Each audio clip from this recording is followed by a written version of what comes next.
Chapter of history کے معزز سامعین السلام علیکم دوستو، میں ہوں طیب بشیر اور آپ چیپٹر آف ہسٹری میں دیکھ رہے ہیں سائنسداں کے سلسلہ کی ایپیسوڈ نمبر 8۔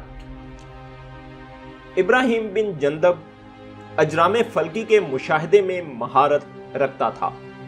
اس نے فلکیات یعنی ایسٹرونومی میں تحقیقات کی، علم نجوم میں بھی ماہر تھا اور وہ ایک صناع بھی تھا۔ چنانچہ اجرام فلکی کے مشاہدے کے لیے اس نے اپنے ذہن و دماغ سے ایک اعلیٰ اسطرلاب ایجاد کیا۔ اس کے ذریعے فاصلہ کی پیمائش بھی کی جا سکتی تھی۔ ابراہیم بن جندب نے 776 میں اس طرف توجہ کی اور گلیلیو جو اٹلی کا باشندہ، جو 1564 سے 1642 میں گزرا ہے، جسے دوربین کا موجد کہا جاتا ہے، اس نے اسی اسطرلاب کو ترقی دے کر ایک اچھا آلہ بنا دیا۔ اس لیے گلیلیو کو موجد تو نہیں کہا جا سکتا۔ دوستو، ویڈیو میں مزید آگے بڑھنے سے پہلے چیپٹر آف ہسٹری کو سبسکرائب کریں، اس ویڈیو کو لائک کریں اور بیل آئیکن پر ضرور کلک کریں۔ شکریہ۔ بنو عباس کا دور شروع ہو چکا تھا۔ خلیفہ جعفر منصور نے بغداد کی شاندار اور وسیع تعمیر مکمل کر لی اور اب علم و فن کے باغ میں بہار آنے کو تھی۔ ابراہیم بن جندب غریب طالب علم بغداد کے سرچشمہ علم و فن سے سیراب ہو رہا تھا۔ جلد ہی اپنی تعلیم مکمل کر کے مشاہدے اور تحقیق میں مصروف ہو گیا۔ اسے علم حیت سے دلچسپی تھی اور اس نے اس فن میں اپنے کمال کا مظاہرہ کیا۔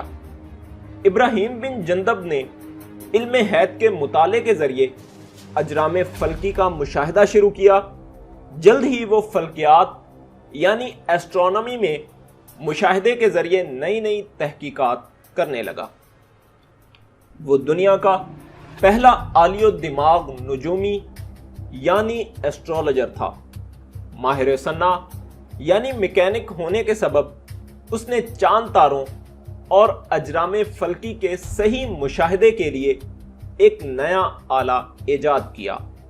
اس انوکھے آلہ کو اسطرلاب کا نام دیا گیا۔ اسطرلاب ایک قسم کی دوربین یعنی ٹیلیسکوپ تھی۔